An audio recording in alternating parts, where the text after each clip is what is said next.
أعوذ بالله من الشيطان الرجيم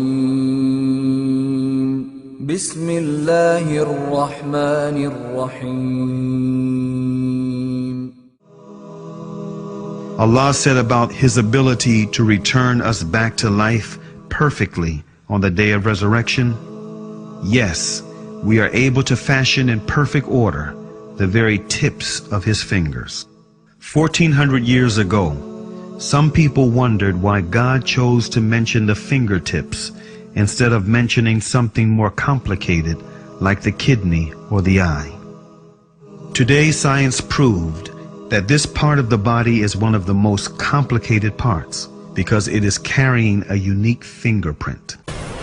Go back 1400 years ago and ask anyone, how could you distinguish between one person and the other? To point out to the individuality of each person in the day of judgment.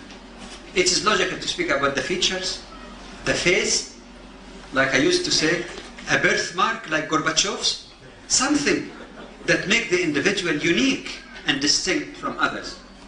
Why is it that out of all the apparent features of the human being, the Quran chose, in the context of specifying the individuality of each person in the day of judgment, the fingertip?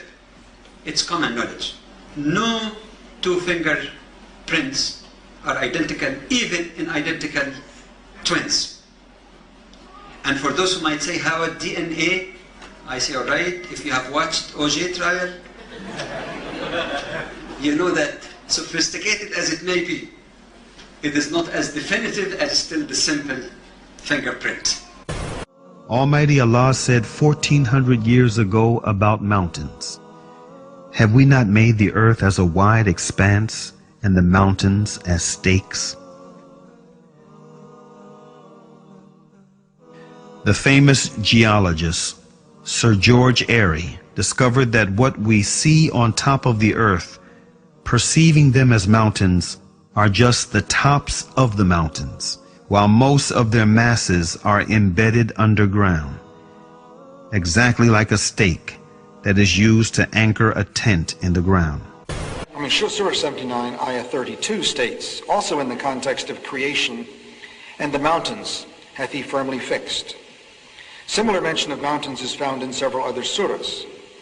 It is permissible to interpret this to imply that mountains are rooted and that modern geophysics has established deep crustal roots for the axial parts of mountain systems at converging plate boundaries.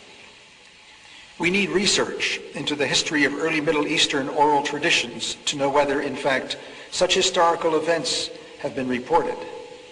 If there is no such record, it strengthens the belief that God transmitted through Mohammed bits of his knowledge that we have only discovered for ourselves in recent time. Allah God Almighty said in the Quran, "It is He who created the night and the day, and the sun and the moon. They swim along, each in an orbit." The orbital movement of the two celestial bodies is confirmed by the data of modern science, and it is inconceivable that a man living in the 7th century AD, however knowledgeable he might have been in his day, could have imagined them. These facts communicated in the Quran have been discovered by astronomical observations in our age. According to the calculations of experts on astronomy, the Sun is travelling at the enormous speed of 720,000 kilometers an hour in the direction of the star Vega in a particular orbit called the solar apex. This means that the Sun travels roughly 17,280,000 kilometers a day.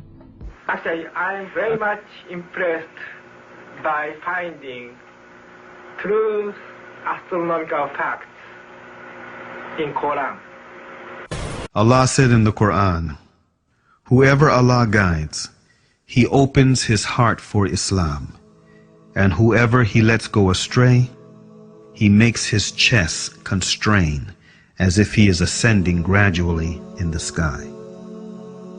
14 centuries ago, who could have known that as a man ascends gradually in the sky, Oxygen decreases, leading to the feeling of chest tightness. These must be the words of the Creator, Allah. وَإِن كُنتُمْ فِي رَيْبٍ مِّمَّا نَزَّلْنَا عَلَى عَبْدِنَا فَأْتُوا بِسُورَةٍ مِّن مِّثْلِهِ وَادْعُوا شُهَدَاءَكُم مِّن دُونِ اللَّهِ إِن كُنتُمْ صَادِقِينَ. So many have tried. All of them have failed. And many of them ended up becoming Muslims. Amazing.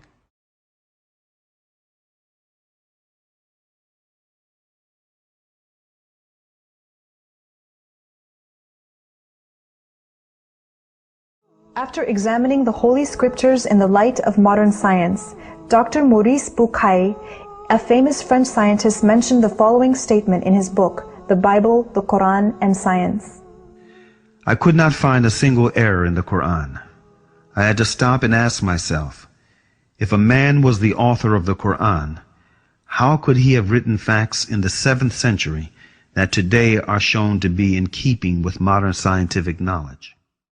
إن الذين كفروا بالذكر لما جاءهم وإنه لكتاب عزيز لا يأتيه الباطل من بين يديه ولا من خلفه تنزيل من حكيم حميد أفلا يتدبرون القرآن ولو كان من عند غير الله لوجدوا فيه اختلافا كثيرا.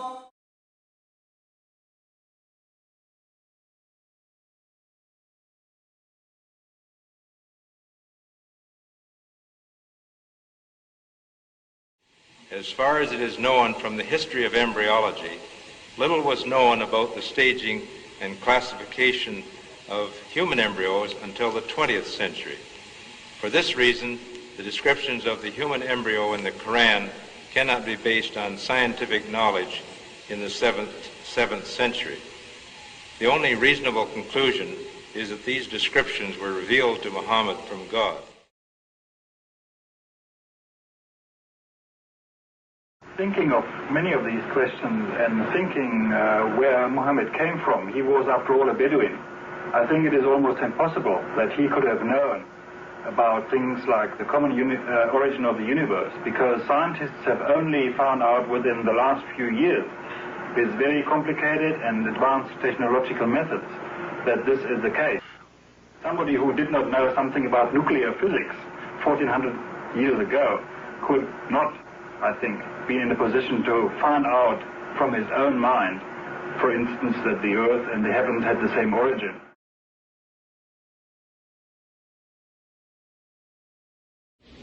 Progress in botany at the time of the Prophet was in no country advanced enough for it to be established as a rule that plants have both male and female parts.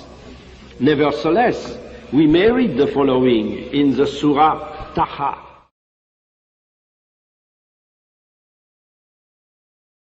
والله خلق كل دابة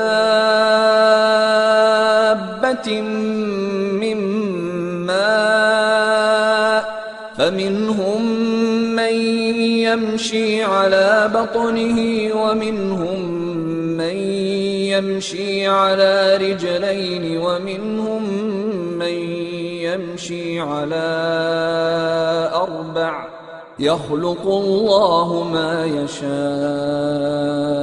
إن الله على كل شيء قدير.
In view of the state of knowledge in Prophet Muhammad's day, it is inconceivable that many of the statements in the Quran which are connected with science could have been the work of a man. It is therefore perfectly legitimate not only to regard the Quran as the expression of a revelation, but also to award it a very special place on account of the guarantee of authenticity it provides and the presence in it of reflections which, when studied today, appear as a challenge to human explanation.